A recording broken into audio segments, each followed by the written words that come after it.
како што ви најавив, денеска имам интересен гостин, се работи за Диме Боцев, кој е дел од театарската екипа и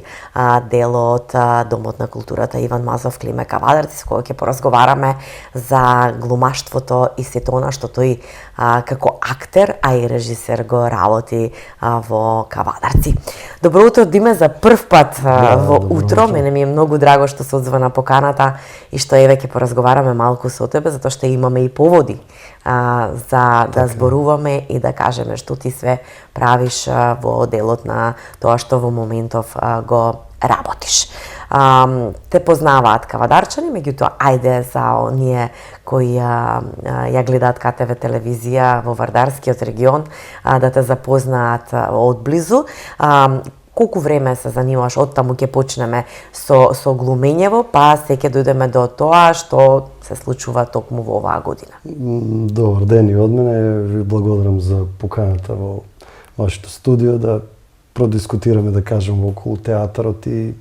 сите, да речем, моментални и идни проекти кои што ни предстојат во текот на сезоната до крајот, да речем, па и од јануари што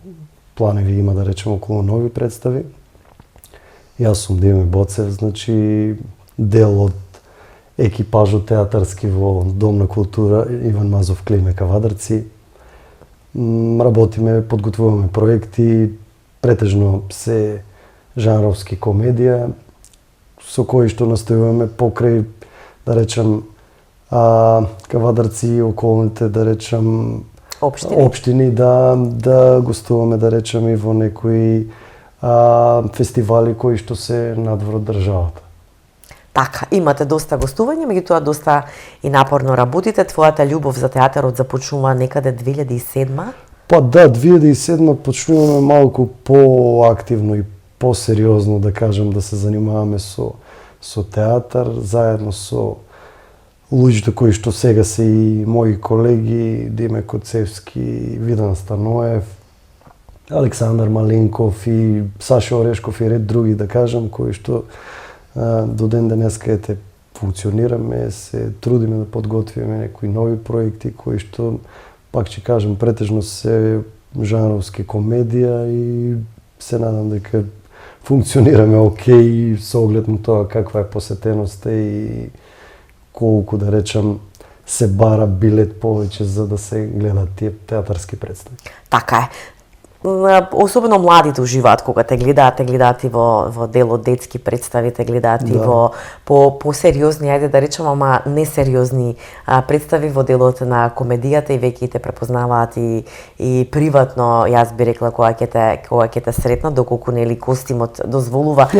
да се искаже кој си и што си, бидејќи секогаш и не може нели обичниот гледач да те примети кој си и што си, затоа што нели самиот костим маската која ја носиш, ја што викам не го дозволува тоа, но како и да е, наидуваш на добар прием кај публиката. А меѓутоа,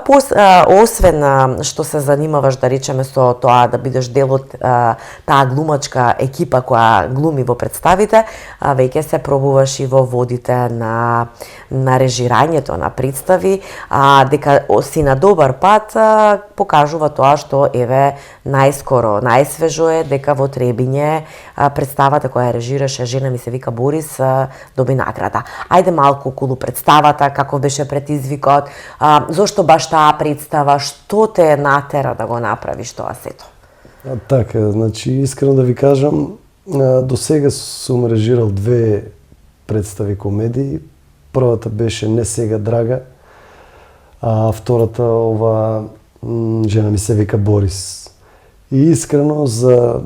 изборот на двете представи големо влијание и, како да кажам, сугестија што даде, да речем, во изборот на текстовите беше сопругата. И не знам, да ви кажам, најискрено мислам дека има осет од прилика што најдобро би било за, како да речката, публика, онака и текстуално, а и со бројот на самите учесници и со самата приказна, така да мислам дека и двете представи, сега да не звучам самобендисано и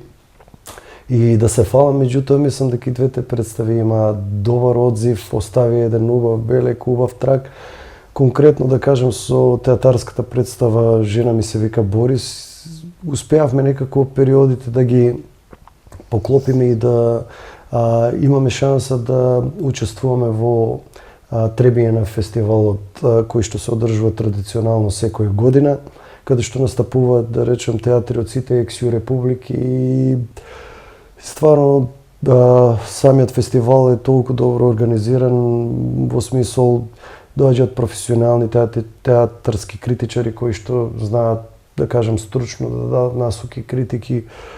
околу тоа што е добро, што е лошо, околу делот со костимографија, сценографија и сите потребни елементи кои што, да речем, прават еден дел од тој мозаик наречен театарска представа. Така да представата се представи, да кажем, во едно позитивно, добро светло, со тоа што доби 2 награди. Едната од наградите беше Златна маска за најдобра колективна игра, а другата награда беше за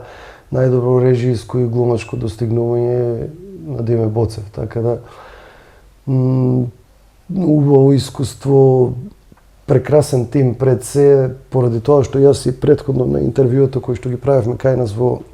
театарот околу најавата за представата, па и самиот ток на представата, кажав дека цело ова немаше да биде вака доколку целиот тим не беше тој што е. Што значи, тука Диме Боцев е, пак ќе повторам, можеби 1/5 од целата приказна наречена Жена ми се вика Борис, затоа што луѓето што беа во тимот покрај помошта во избор, да речем, на сценографски елементи, во, не знам, анализи, идеи, во конкретни делови и точки каде што може да се направат, да речем, некои можеби измени, можеби некои предлози како би било поинтересно и позабавно, така да слободно можем да кажем дека овие награди се награди на целиот тим, поради таа колективност, поради таа сложност, поради позитивната атмосфера која што владееше во текот на целата подготовка на самата представа, заради тоа што стварно тоа е непишано правило доколку тимот е баш, да кажем, со таков некој си ведар дух, настојува постојано да, не знам, да ги надоградува работите, да дава некои предлози, идеи кои што се во позитивен контекст за производот да биде што подобар. Мислам дека целото тоа се исплати и на крајот резултатот е таков каков што е, да представата добија резултира со награди. Да. Тешко ли беше во исто време да бидеш и режисер, а при тоа да бидеш и дел од актерската група која треба да биде и на сцена? Па искрено да ви кажам, мене ми беше доста тешко. Доста тешко, пред се, јас не сум професионален режисер, значи целото ова, идеите и, да речем, целата подготовка околу представата се базира на долгогодишно искуство во самиот театар, на можеби креативност и идеи што во моментот дошле на помош од целиот тим со, пак ќе повторам, сугестии, предлози, идеи, креативност и такви некои работи. И знаете како има делови, пошто реално земено јас првично и не требаше да играм во представата. Требаше да игра колегата Девој Коцевски, меѓутоа од здравствени причини мораше да паузира во тој период, па морав јас да го покријам делот, а сепак ја играв улогата на Борис, што е можеби една од водечките улоги во самата представа. И со самото тоа што си присутен постојано на сцена меѓу колегите, да кажам, меѓу глумците, а не си од спортивната страна да можеш да кажам подетално ги да анализираш работите, малку ми беше проблем. Меѓутоа се трудев некако да избалансирам, да слезам од сцена, да погледам, па пак да се качам, па повторно ќе кажам, тука беа Малинков, да кажам, како постар колега и доста поискусен, Видан Станоев, кој што искрено премногу ми помогна, да кажам, во целата таа приказна наречена Жена ми се вика Борис, од идеи, од преработка на текст околу костим, па и Сара тука морам да ја пофалам Милевска, која што ни е, да кажем, секојаш тука во близина со помош околу костимите. Таа е, да кажем, професионален костимограф и секојаш гледа да буквално ликот го долови со костимот баш во таа насока како што треба да биде и знаете како беше тешко да се избалансира меѓу и глума и режија во ист момент. Меѓутоа пак ќе кажам со тоа што успеавме да добиеме неколку награди во Требиње, а пак ќе кажам каде што присуствува во таа жири комисија стручни лица од сферата на театрот, театарски критичари, луѓе од книжевноста и такви некои профили, така да мислам дека успеавме да ставиме еден убав белег со представа. Не верувавте дека до толку ќе биде ситуацијата, нели ќе ескалира со награда, меѓутоа сепак се обидовте и тоа е еден убав предизвик кој сте си го дале, односно ти кој што си го дал на себе си, дека ете некогаш можеби тоа што е мислиме дека е невозможно ќе стане возможно и ќе биде наградено. А после тоа бевте на уште едно гостување со истава представа? Не, после бевме со гостување во Тузла, со друга представа со Не се клади на енглези. Меѓутоа представата, да кажем, гостуваше, фестивалот беше малце од поинаков карактер. Не, да кажем, немаше награди, немаше некои надпреварувања, некои надпреварувачки дух таков, туку повеќе беше презентација на државите, да речем, секој со своја символика и представа и, да кажем, традиционално Не се клади на енглези, од самиот почеток направи бура и во Кавадарци, иако, да кажем, помала бројка на глумци, само тројца, меѓутоа убавината на текстот и квалитетот на глумците придонеси во Тузла да ете едно преубаво искуство, запознавање нови луѓе, нови театри и најдобра презентација колку што може, да кажем, на Кавадарци и Домот на култура Кавадарци. Така. Си учествувал досега во многу представи, ќе учествуваш и во наредните. Ај са малце за овие во кои си учествувал како актер, која улога ти беше така нешто што ти беше како предизвик? Па искрено да ви кажам, не сум размислувал на оваа тема која улога најмногу такав впечаток ми оставила. Меѓутоа, можам да кажам дека малку ми е жал што не успеа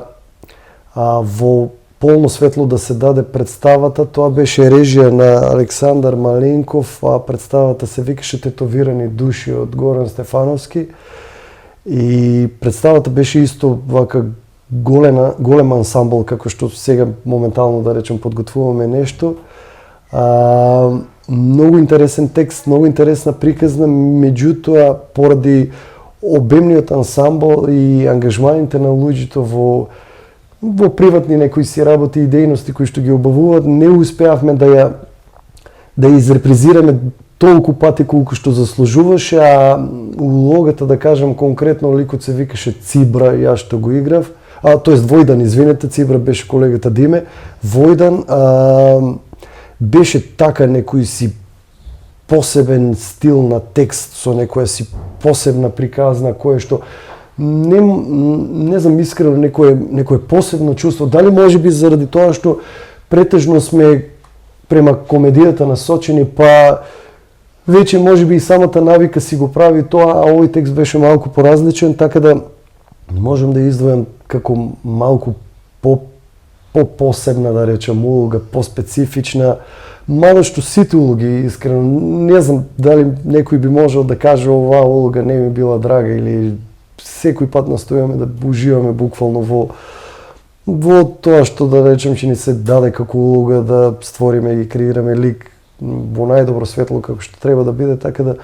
не би можел нешто посебно да издвојам, а конкретно ова беше можеби поразлично ради самиот жанр, ради големата екипа и така би издвоил таа улога на Војдан во Тетовирани души. Така, да се надевам дека повторно ќе ја поставите на сцената и дека ќе заживее и таа представа, затоа што сепак се работи за нешто што е го има и како филм, тетовирани души, така да е добро да се има и на сцената на Кавадаричкиот театар. Значи, после сето ова, знам дека спремате веќе нешто ново, ајде да начнеме што ќе очекува Кавадаричката публика, веќе кога те имаме во студиото, малце издаде ги колегите што прават во театарот. Значи, вака, моментално имаме нова театарска представа, која што е во завршна подготовка. Представата се вика Смртта на еден човек на Балканот, чија што режија е колегата Малинков. Станува збор за, би рекол, жанровски драма со некои си црн хумор елементи и нешто поразлично, да кажам. Многу поразлично од комедија. Да, од тоа што претежно го пласираме. Многу убав текст, многу интересна екипа и да ви кажам искрено, и оваа представа, конкретно сега што ја подготвуваме, е така по-масовна, да кажем, по-голем број на учесници. Имам околу 15 глумци има во самата представа, со тоа што поголемиот дел се епизодни улоги, меѓутоа дават некоја убавина и баш освежување на сцената со тоа влези и излези постојано, така да очекувам дека ќе им се допадне на кавадарчани и, да кажем, на сите театри каде што ќе гостуваме. Иако е, да кажем, жанровски, како што кажав, поразлично, меѓутоа сметам дека квалитетот на приказната и глумците ќе ја задржи вниманието и гледаноста да биде исто на завидно ниво. Така. Друго што се спрема? Па друго, би најавил, во некои преговори сме да после јануари со режисерот Велес, кој што е, да кажем, буквално наш пријател на театарот Јордан Витанов, да се подготвува една нова комедија за која што јас не сум го прочитал текстот, не сум имал прилика да го прочитам, меѓутоа кога разговаравме со него кажа дека е предобар текст комедија и дека гледаноста ќе биде до максимум буквално. Представата се вика Тестостерон и од искуството на режисерот, пошто претходно мислам дека во Велес ја имаат поставувано, кажа дека е буквално комедија смеење до солзи, така да можна опција е, да кажем, после новогодишните празници да се состанеме, да ги доофициализираме некои работи и да кажем, се почне со нешто ново, со гостински режисер и пак да кажем да се створи некој освежување во тој зимски период после јануар. Така, значи да очекуваме дека повторно ќе не изненадите со убави моменти, со убава представа и со нетрпение ќе чекаме нели да биде премиерата, како што сега еве чекаме премиерата да биде на представава што ја... Извинете, че ве прекинам. Традиционално на крајот од годината, декември негде, се, да кажем, се консултираме, се договараме и организираме новогодишна представа по повод,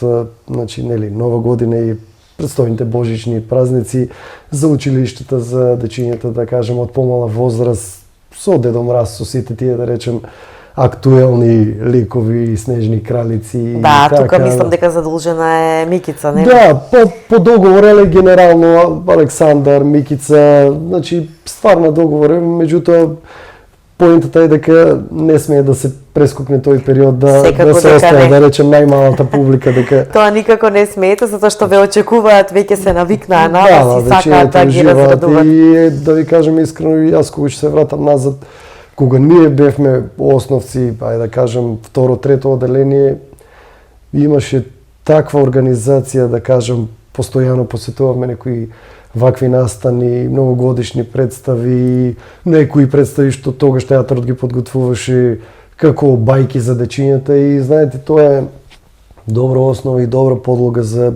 децата малку да се едуцираат повеќе, да се тргнат што повеќе од телефоните и од овие смарт уреди, таблети и се ова што моментално не трупа и не гуши, да кажем, на некои начини, да насоката биде буквално во некои си многу покорисни и поубави цели. Така е. Затоа си сосема во право, затоа сите дечиња да